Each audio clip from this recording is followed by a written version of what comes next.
Bonjour à tous et bonjour dans la nouvelle capsule. Aujourd'hui, on va travailler sur la radioactivité au service de la médecine. Au début, on va travailler sur la scintigraphie. Donc, la scintigraphie, c'est une technique qui permet d'explorer le corps humain et ainsi diagnostiquer des maladies sur ce dernier. Cette dernière consiste à injecter un produit un produit radioactif de l'IA qui va permettre de repérable et il va ainsi se fixer de façon passagère sur certains tissus et certains organes. Le produit radioactif il va toujours être différent en fonction de l'organe qu'on étudie. Et une fois fixé, c'est le médecin qui va mesurer la quantité de rayons gamma, de rayons gamma émis par l'atome radioactif. Et aussi on peut avec la gamma caméra, on peut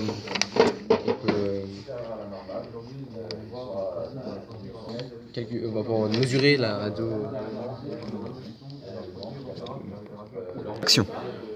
Donc en fait, ça va se présenter d'une manière assez simple.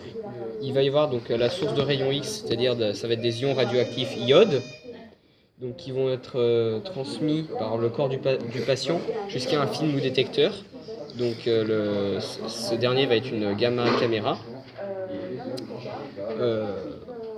Voilà. Donc les ions iode que le patient va recevoir, il y a plusieurs isotopes en fait des ions iode.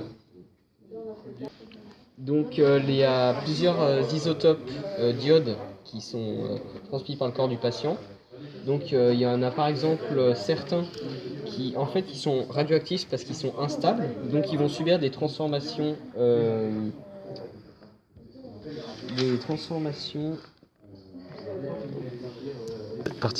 ils vont subir des transformations nucléaires. Donc par exemple un lion avec 123 nucléons et 53 protons, il va se transformer en un autre atome qui va lui contenir 123 nucléons et 52 protons, et il va y avoir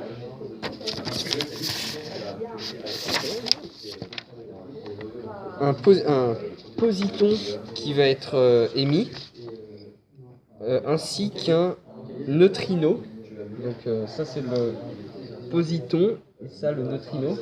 Et il y a également un rayonnement gamma qui va être émis du fait que l'atome il va avoir plus d'énergie que dans son état fondamental, c'est-à-dire stable.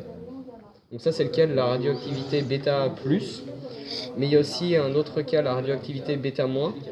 Donc par exemple le cas de l'isotope d'iode contenant 137 nucléons et 53 protons, donc il va se transformer en un atome de xénon contenant 137 nucléons et 54 protons. Et il y a donc un électron qui va être formé et un antineutrino qui va être formé. Et comme toujours, vu que l'état n'est pas dans l'atome n'est pas le noyau ne va pas être dans son état fondamental, c'est-à-dire stable, donc il va y avoir un rayonnement gamma émis.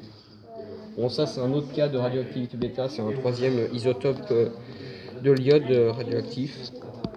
Bon, vu que c'est le même cas que le premier, on s'attarde pas dessus. Donc c'est évident que pour les patients non avertis, ce processus peut paraître dangereux, voire mortel, parce que il est vrai que la radioactivité c'est quelque chose qui comporte beaucoup de risques. Mais vous pouvez vous rassurer, le processus est très encadré par l'équipe du personnel soignant, et les quantités de produits radioactifs sont injectées en très basse quantité.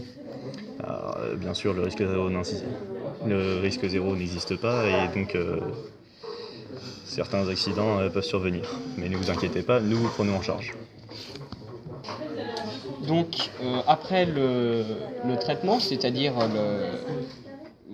la scintigraphie effectuée, il ne faut pas s'inquiéter des particules radioactives qui ont été absorbées par le corps, en partie.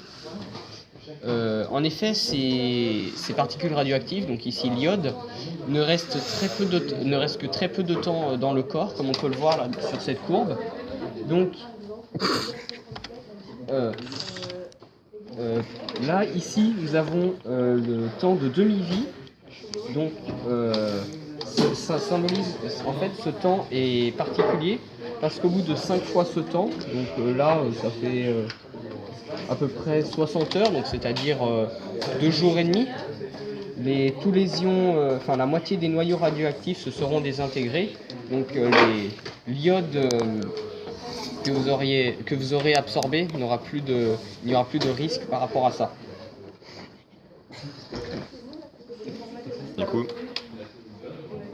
Donc en effet, le nombre de noyaux radioactifs, on voit, il décroît vraiment de façon exponentielle, parce qu'au début, le nombre de noyaux est très important, mais il décroît très vite. Donc comme vous voyez, la radioactivité diminue très rapidement de la dose que vous avez reçue pour finir par être quasiment nul, parce qu'il y a toujours de la radioactivité présente. Voilà.